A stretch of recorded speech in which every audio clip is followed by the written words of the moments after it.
Hello! Today we are here to discuss Catharsis. This was a Origins pickup I was not planning on making until we got there, and I kind of got wheeled and dealed. Well, it wasn't that so much he was pushing the game. I saw the game and it caught my eye, and I saw ads for it talking about Yahtzee-style gaming, which reminded me of Elder Sign. And when I saw that and I liked the art, I went ahead and pulled the trigger on getting it. So before we get any further on that, though, make sure you hit the subscribe and the notification bell so you can follow along on all of our purchases. We got a lot more coming from Gen Con. Coming up soon. Probably while this is being aired, we'll be there. Yeah. So make sure you hit that subscribe so you can not miss a single game. So, Rob, what can you tell us about Catharsis? So it's a 2022 release. Overall rank on Board Game Geek is 11,015, but it's got a really good rating at 8.9. Plays 1 to 5 people in 45 to 90 minutes, ages 12 and up. The designers, Art Gregory and David Tomzik, I believe is how you pronounce it. Published by Cyber Wizard Games. There are no artists listed, which I'm surprised because the art's pretty good in my opinion. Mm-hmm. But I do have two different price points. Geek Market has it the cheapest. Someone's selling their used copy for $75. But if you go to Cyber Wizard Games website, you can buy it brand new for $89.99. And there's a deal with a little bit extra. You can get an expansion for it as well. Okay.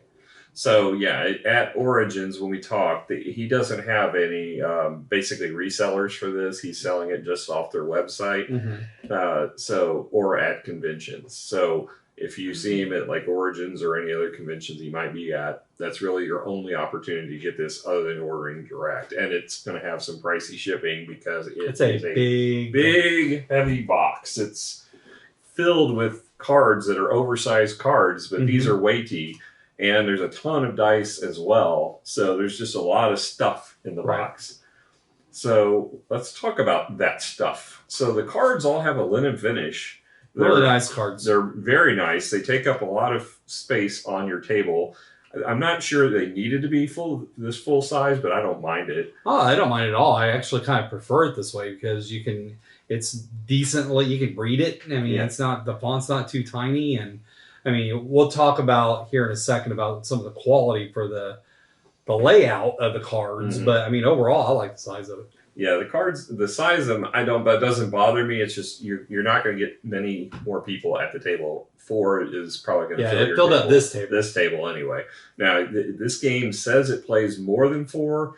Most of the card sets are set for 4. So it plays up to 5 is what it claims. And there's I think 1 or 2 factions in the base game that actually plays 5. But beyond that, you're pretty much limited to 4. Okay. But you do get a lot of factions. So you get a lot of characters you can play. There's a lot of diversity amongst the characters as far as their abilities and how they play. They don't feel the same. Right. But there's also a ton of boss monsters that you fight against that have their own unique decks that are almost like a choose-your-own-adventure story. As you go through, you have to make some decisions. Or there's traps that you have to face, or the monsters you have to fight against. And it has a unique system as far as your health in this game, which we'll get into here during gameplay. Right. Other than that, you get some tokens. These are kind of meh. They're big numbers that show you their life meters, or they have tokens that represent your abilities as your character. Some of them put tokens on the monsters or characters. Well, like Adam had one that had spores, so you got to keep the counters for spores. So they basically are just icons for stuff. Right.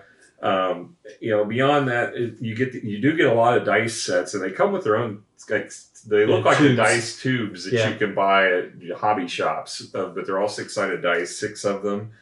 And they come in interesting colors, nice colors. Yeah, I got dark blue. Randy got light blue, so we were both able to play blue. Yeah. And there's a purple. Purple. I got to all play our favorite colors. Yep. And Heather actually took the opportunity to play Miranda's purple because she's not here. So I normally would choose red. Yeah, they don't really have a red. Well, they do have red. Yeah, they have red. Rob just took it. Yeah, it's kind of an orangish red, but there's. Well, my character required basically an extra set of die. So. Yeah. It's not my color of red. Oh, okay. Oh, well, pardon me. All right, so... Plus, the purple matched my character. That's Beyond true. that, there is like a morale board, and one of the interesting things is it's got a magnetic token, Right. and it sticks to the board. I did like that. Yeah, I like it, but it's completely unnecessary. Other than the fact that, I mean, I guess we could complain that the morale token could get bumped off the board, which we don't have to worry about it on this case. You definitely don't. It's going to stick. But it's kind of cool. Yeah. Yeah. I think they do a pretty good job with the quality of components. I'll probably go ahead and give this one a 7.5, I think. I think 7.5 is a good score. I mean, the dice are just standard dice quality, so regular pips. So it'd be kind of nice if maybe they were kind of more unique to the faction, or maybe more unique to just a little bit more flair instead of a standard dice. But that's really the only complaint I got. So I think 7.5 is good.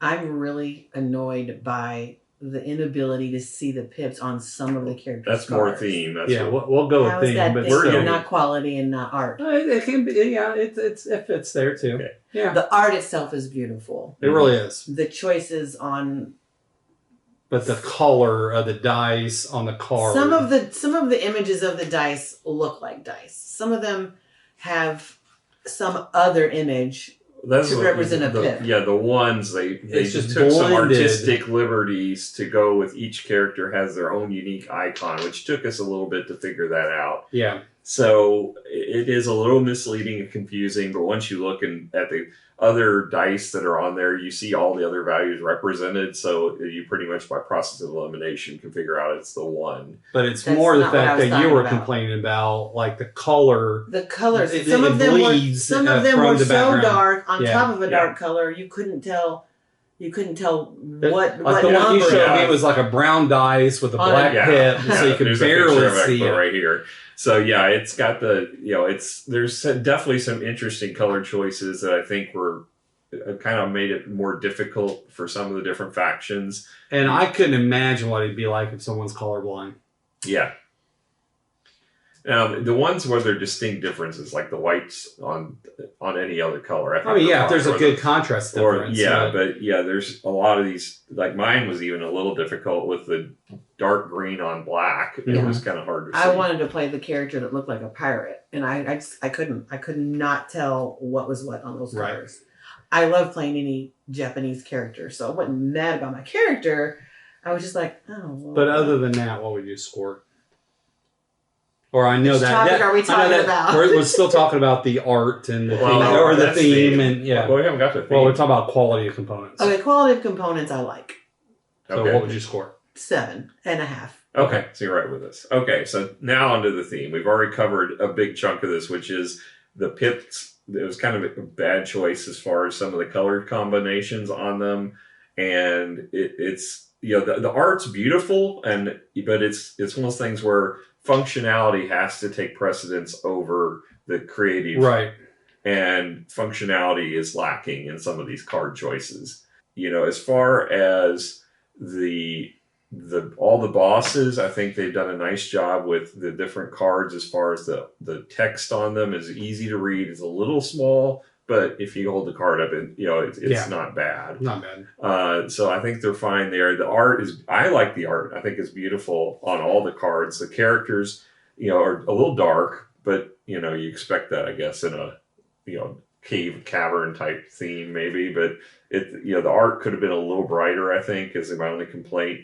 But the terrain on the back looks beautiful. It really does. On him. I mean, yours looks like just. I mean, it looks really neat because with hers, it kind of lines up, so it Yeah. kind of looks like almost like like an outside of a pagoda or something. Whereas mine doesn't do that. It's just it's the same picture over and over and over. Yeah. But it's just a very good. I think looking yours picture. just looks like indoor where the Ewoks are celebrating on top of the trees. Kind of does look like that, don't it? Yeah. I don't see the C3PO God, but I actually did like the single pips being an image on this Japanese one. It's a little flower. The rest of the art is cherry blossoms. I did like that aspect. Mhm. hmm So it wasn't that it was hard to figure out what was a one. right. Yeah. And then I had one card that it was like, what does that mean? Oh, I never could figure out what this. It obviously meant that it had to all be the same. Yeah. But I don't recognize, I don't know kanji. And so I don't know if that is a Japanese character or what. But the theme I think was fun. Mm-hmm. My character was missing an arm because What's the matter? She lost it, and It was behind the couch.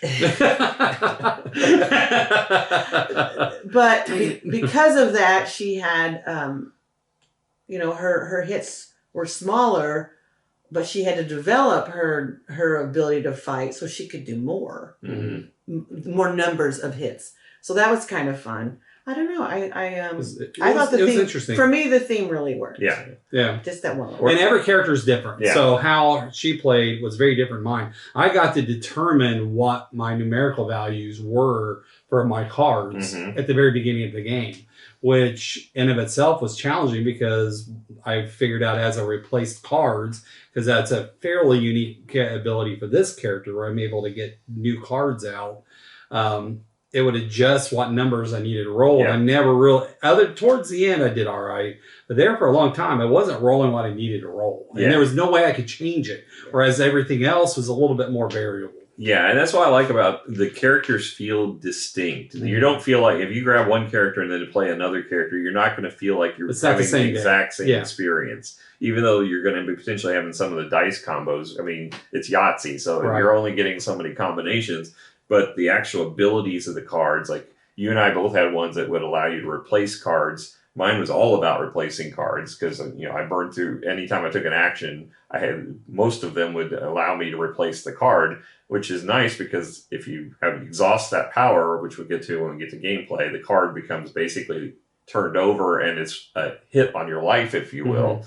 But I can replace that, which reactivates the card, so it kind of turns itself back on. Whereas mine, if I replaced it, I got to use a more powerful ability, but then I had to replace it. Yeah, and mine was the paladin of the group, which I thought would do more damage than it did. He looks like a big, strong brute guy on the picture, but he really was the weakest of the bunch as far as damage. But you're doing a lot of healing. He could do healing and protecting, and he could do some kind of major power where every time he protected, he could take a token and build up a strength. Yeah. Kind of like the Black Panther's armor, where he could just burst it out and do one big or a shield blast. bash for you D&D people. So I don't know D&D, so I don't talk D&Ds.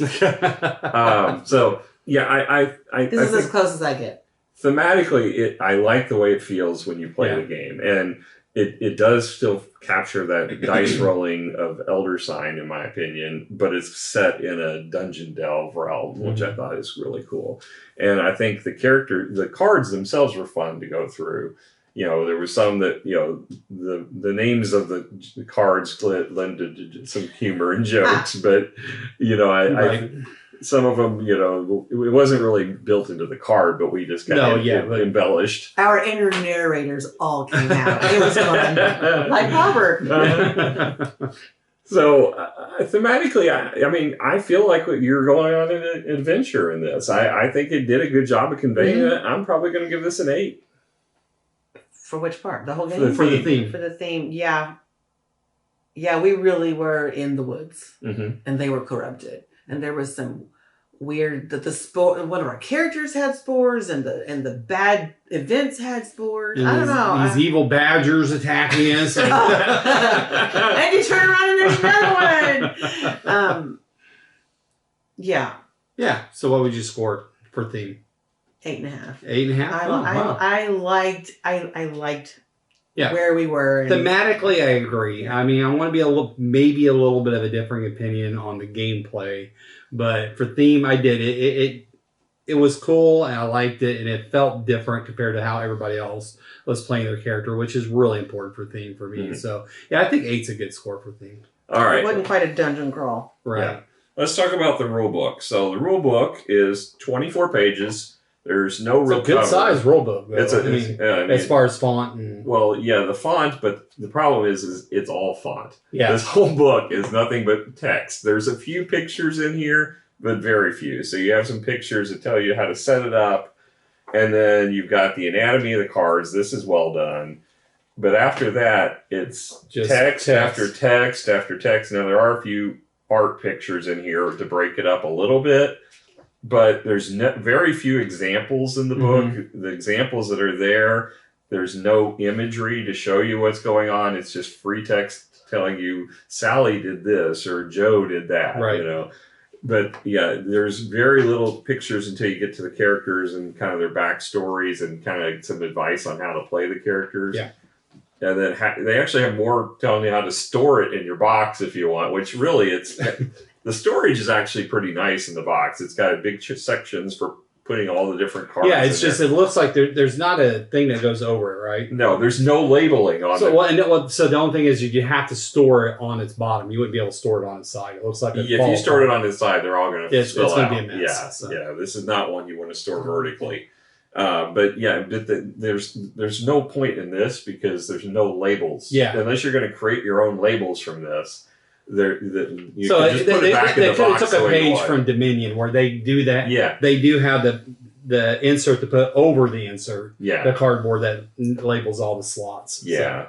But as far as the rule book, this had a lot of missing holes in the rules. I mean, a lot of confusion on how to get this from the book to understanding how to play the game. Yeah. We played it the first time we played this. We played it completely wrong. I reached out to the Board Game Geek forum and quickly got a response from the creator saying, first of all, he recommended playing this villain first before we played the one we did. Mm-hmm. But there's a lot of rules that are on the cards that are not in the book. So as you get to a card, it'll have references to saying, like, for example, one of the last ones we played, there was a character that one of the monsters you fought said, if there's multiple of these monsters, this happens. But there was no way to get multiple of the monsters from that card.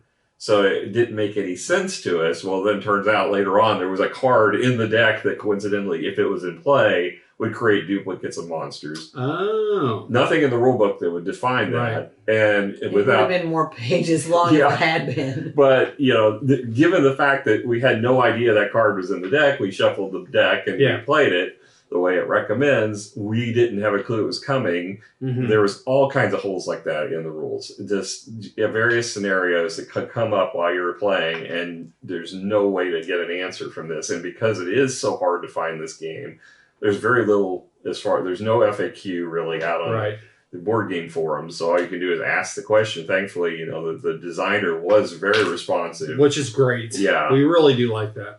So, the rule book, I can't give this more than a 3. I honestly can't. It's just, there's too many places where we had issues that were stop the game issues to try to figure out what you're supposed to do. We played it and we found out we played it completely wrong. We went back and played it correctly, we think, but there could still be some gaps even now. And this is with the most basic scenario you can get in the game. Given that, I can't give it more than a 3 on the rules. Okay.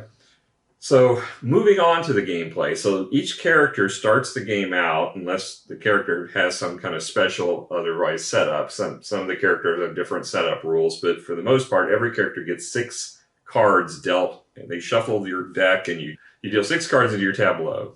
And you're going to have on the cards 2 abilities for the most part. Some of them have more. There's some that actually have 4 abilities. Oh, wow. But you're going to have actions at the top, actions at the bottom that you can trigger for the most part. Now, most characters have either or options. Your character had one where basically the bottom action built upon the top action. Well, you had the top action, which is just a generic action, and the bottom action was more powerful, and I could choose either one. But if I did the more powerful one, the card would go away and it would get replaced. Well, it was interesting. Also, yours had less dice requirements on the bottom action. Some up. So some was like it maybe had less dice, but maybe didn't. It maybe got to be activated more. Yeah, things like that. So then, in addition, you'll have 6 dice in your chosen color. And you've got a character that has a card that has roll on it. Now, I think there's a few that have additional cards that are specialized for their abilities. Like the one has a dice pool card and different things. But each faction, as we mentioned, plays slightly differently. Right.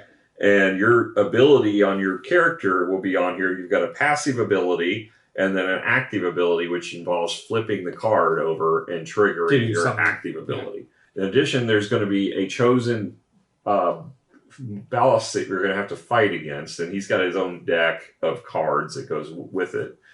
You're going to set it on the table, and it will go at the bottom of the pile. Stack. You're going to shuffle the rest of the cards, and you're going to place them on top. Now, one thing we found is you got to shuffle the deck very well because it appears all the events are pooled, all the...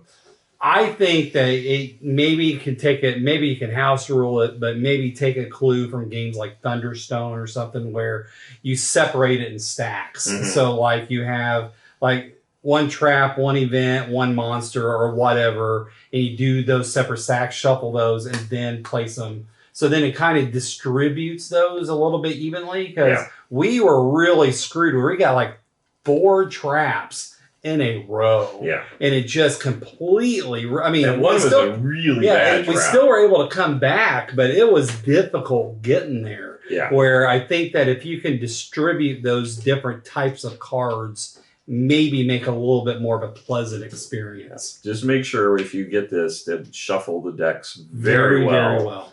Or do like what I said. Yeah. So distribute it evenly. And so then your morale meter, which is kind of the overall health of the party, is set to, for the basic beginner game, is set to 21. You can score it with less, basically score to make it more difficult, increase the difficulty level. And as the morale goes down, bad things happen. Yeah, so every 4 chunks that you lose of morale, you're going to have to suffer some kind of damage or penalty. And if you ever hit to 0, you're lose. Done. Yeah. So beyond that, you're going to then start looking at the top of the deck, the first card, and you'll read it out loud, and you're going to do whatever it tells you. So in many cases, it'll be an event, a trap, or a monster. Right. And those are the 3 major classifications. So the events are usually good things. Not always, but usually they're good things. So you might find a weapon to help you. Or a fruit. Yeah, we found lots of fruit. So that was just the scenario we're playing. We were in a forest, so there was lots of things that were thematic to forests. Some of the cards will let you swap out your abilities to take on an ability that you get. We got that right away. Did you ever use it? 4 or 5 times. Oh, okay. Well, then it turned out to be useful. Yeah. Some of them you get to decide if you want to trade or not. You don't have to, but we did trade one of them out. But yeah, so you can make, it's a kind of choose your own adventure scenarios, as we mentioned. So you get to make that decision on whether you want that card or you want the ability. So the next type of card is a trap. So the traps are going to be generally really bad. Traps, I think, are worse than the monsters. I think so too.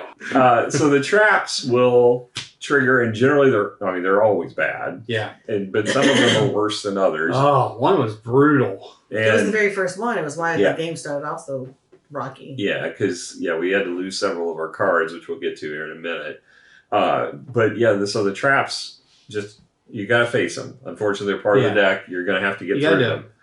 And then the monsters are going to range in difficulty. Some of them are harder to kill. And based on the number of players, too. Yeah, based on the number of players, they're going to have more health and more damage, potentially.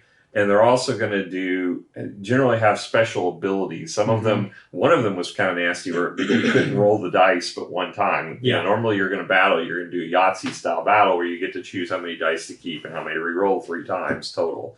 That time. First time you roll 1 time. Yeah, you had to roll 1 time and took whatever you got, and hopefully you had lots of choices on your cards to make because. Did we beat it that time? We did, but it took us 2 rounds. Yeah, it took us 2 rounds. So we weren't able to re-roll. We couldn't use for 2 rounds. No, you couldn't re-roll. You couldn't re-roll. So you roll, get damage, roll again. Yes. All right. So the monsters. Basically, once you kill the monster, you get a healing phase at the end where you get to heal 2 of your cards for free, which we'll talk about here in a second. That's the gist of how all the different types of cards work in the game. Deck, yeah. So during the course of a battle, you're going to have everybody rolls their dice, Yahtzee style, as we mentioned, assigns their dice to their different cards. You can choose to keep any dice, you can re-roll any dice, and you can unlock and lock dice as you wish. You don't have to keep dice locked once you've assigned them. So you only get 3 rolls. But you get 3 rolls, and then afterwards, any dice that you couldn't assign are just wasted. Right. there's, I think, 1 or 2 characters that lets you reassign those dice, let other people borrow, and the Spore character, I think, This one lets you he do was that. able to. And I had a card that allowed me to adjust die rolls. Oh, okay. So, but in general, your dice are wasted if you don't use them. And then after you use them, you're going to do damage with them or some function. Or sometimes, healing, sometimes it's defense, sometimes it's healing. They have different abilities, but for the most part, they're doing damage to the boss or the monster. And then after that, you're going to, whatever dice you use, you're going to flip those cards over, and that power is exhausted, which means you won't be able to use it again in this battle. So after that, you're going to have less choices you can make as far as the abilities you can use, but also these count against you as far as damage, if you will. So now a boss would trigger its attack, and the boss might have where it will do 2 damage per party member, something like that. Well, then you have to choose 2 more of your cards to give up. Right. So not the ones that you use, because those are already flipped. Right. So at that point now, when you went from having 6 abilities down to now you have 2. So at that point, you've got to decide, okay, are we going to go forward with battling another round where I only have 2 cards to choose from, or I can spend a morale and everybody can flip all their cards back over. You get a lot of risk when you have fewer cards, because if you ever have no cards available that are face up and you take damage, you remove cards permanently from the game. So you will not have 6 cards anymore. You will have 5 or 4, or however many you get. So if you take a morale, you can heal up all your cards you currently have. Now, you automatically, if you kill a monster at the end of a round, you get to heal back 2 of your cards regardless. So it's really awesome when you can do 1 round of battle, kill the monster before he gets a chance to attack, and then heal 2 of your cards, because especially and if you only use 2 cards, you get to use those, fill up those cards back. Right. You never use them. So that's pretty nice. That's really the optimal is keeping your cards that way. And there's a lot of those lesser monsters where you can do that, at least particularly in this base deck. Now, when you get some of the other decks, they're harder. Or if you even increase the difficulty to make your morale lower, because every time when you get to a certain point, you reduce morale, you lose health. Yeah. And so that makes it even harder. So now that's the gist of the game. You're going to keep doing that until you face the boss. And if you manage to defeat the boss, you win the game. As a group. This is co-op. So it is completely co-op. Now, I will say there's a possibility that you could get eliminated from the game. Because if you lose all of your health cards, you're out. And the rest of the players could still be playing for quite a while. So you definitely have to be cooperative and try to protect each other so that they don't lose all their cards, because it's going to suck sitting out on this game, because it lasts pretty good length. It's about an hour or so. It's not super long, but it is going to be painful if you get KO'd pretty quick in this game. For the most part, though, you're going to be in the game till the end and either win or lose as a group. Which is always what I like to see. I don't like to see somebody having to sit out for an abnormal length of time. As far as the gameplay, it does feel like Elder Sign. If I was going to choose between the 2, I would always choose Elder Sign over this. I think Elder Sign's a better designed game. I do like the character variability in this, though. Elder Sign, the characters, each one has a little bit of a difference. But there's some imbalanced characters. Oh, for sure. In Elder Sign, Elder Sign, there's like 2 in particular that are like super you good. Always play those characters. For this one, I feel like each of the characters had their own perks, and I don't feel like any character so far that we've seen has felt like that one is just way better than the others. But they all felt different, which is good. And, but there's a lot too that we didn't see. I mean, there's a ton of probably about at least 15 4 more. Yeah, there's at least 15 characters, I think, in there, and about that same number of bosses. So there's a lot of variability. And then there's already an expansion in where you can get that will allow you to basically use partnerships where you have, this power will work. Where if this player and this player are pictured on it, then you can use this ability if you both cooperatively use it. So I thought that's a neat expansion to add.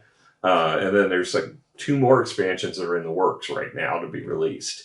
So he's building on this universe, which I think is good. I mean, this kind of game is going to get stale if you don't have growth with it, because you can only play this story so many times before you're going to know all the cards. Especially the bosses. But the thing is, though, is that since you only play with 6, most plays only 6 with their deck. You still got a pretty good sized deck of cards that you don't get to see. Right, because there's a lot of variety there. Yeah, a lot of these characters don't refresh or recycle their cards. Right. It's just you shuffle your cards and you get 6, and that's it. 6. Yeah, so it's only if you get a monster event that gives you the ability to get another card where it's going to actually cycle your deck. And so you don't see a lot of the cards. And I think, Heather, that was one of your grievances you brought up because your character didn't cycle its deck. My character did not cycle her deck. However, having played this twice now, both times I had at least one card that would impact the other cards. For example... So it combos well. They did combo well. This one was allowed one of my other dice to be counted as a triple on something else. Last time I had one that allowed me to use the powers on top and bottom of a card, which you couldn't ordinarily do. I did like that. I really liked the aspect of my health being equal to the number of cards I had face up. That kept it simple for me. Someone who doesn't, like, I don't own a D20, right? I don't know how to play those games. So for me, this is a beautiful bridging of storytelling plus choose your own adventure. I like the gameplay, but yeah, I would have 3 years ago, I wouldn't have wanted more choice in my tableau. Yeah. I would have liked a little bit more, but I did, after having played it once before, even though we did it wrong, and being more familiar with this character, it was easy when it came to, hey, get rid of 2 of your cards to use this one. I could tell quickly which 2 to get rid of. Yeah. And this ended up being stronger. Like I said, Unmai, which is her name, I think. Unmai. Because of her lack of an arm, her hits aren't very hard. But this gave me a harder hit. So that was kind of fun. Sure. I don't know. Kind of like it. I can see the benefit of having both. Yeah. Characters that do get into their deck and characters that just sit here and manipulate it better. It was fun. I like it. I think 8.5. I liked it. I like getting into the character. I liked how we all got into the narration of reading the cards. I liked the story aspect of it. I really liked it. Okay. That one thing kept me. I would have gone higher if it hadn't been for that. The color thing. Well, my eyeballs are not 19 anymore. Yeah, I like the story aspect. I think I liked it better when we each read a card. I think that brought everybody into the game more. So I like the way we had handled that, and it was always fun. You didn't know what interpretation people were going to add embellishment to the cards. So that was fun. And I always like the choose your own adventure style games. Given that, I think that's what this brings that like Elder Sign doesn't. And Elder Sign, you just have missions you go on and try to complete or fail. It's got its own perks. I think it's designed, as I said, better, mostly because the rules are clearer. But I like the style of this gameplay. I'm probably going to give it an 8. I don't think I'm an 8.5 quite, but I think it's a very solid rolling, just a dice chunker. Yeah. As far as rolling your dice, finding it's a very simple way to get an RPG feel. I'm a little bit less. So most people who know me and have played games with me knows that dice don't like me. And so it's true. They don't like me. This is the law of attraction. Call it what you will. Dice don't like me. And so... it's not just dice. I don't know who he's talking about. Everybody at this table loves Robert. Everybody likes me. I'm going to cry. But...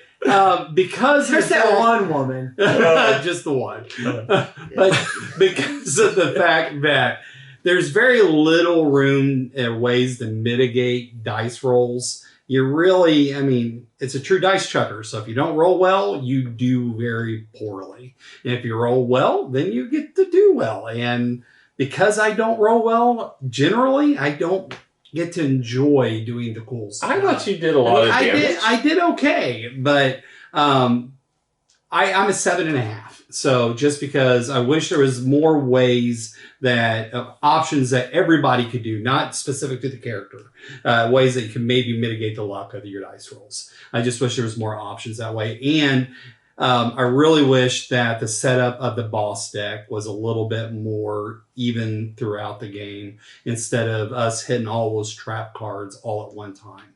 I think if there was a better way built in to where you can build that boss deck to be a little bit even keeled throughout the game, I think it would have been a little bit more enjoyable for me as well. So that's why I'm a 7.5. It's still a solid game.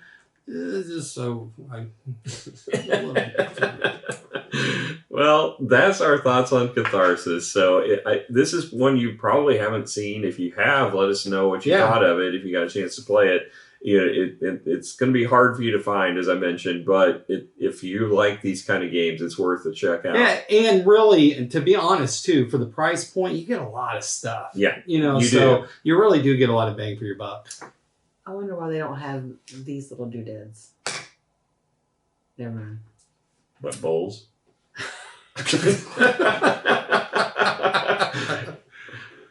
Note to the publisher. Add bowls. No, doodads. Add doodads. It's much better than the Add widgets. stuff. I don't know. They can only come up with some kind of orb-shaped object that you can put things in. Like a doodad. We'll call it a doodad. I liked it because I felt like we were in a book. Yeah. Or a doodad. You need doodads in a book. Really big doodad. Like Robert. Yeah. So, again, that's our thoughts on Catharsis. You know, hopefully you're still with us, and you'll join us again for our next excursion. Next time, we promise. Gen Con games. Yeah, next time we promise we won't have Heather. And oh, bless her heart. We do love you, Heather. I'm gonna show up just on purpose now. Pester him in the next video. All right. So until next time, we hope you have a good time at the convention. If you're going to Gen Con, make sure you check us out. We'll be there. And you'll probably see Rob if you go to the Chips Theory booth, or in between, you'll be at Big Game Night for AG on Friday night. So. And you'll be hauling games for me, probably. Yeah, and then I'll be doing the mule work. Yep. So. That's my job. Yeah. All right. Well, talk to you next time. Bye.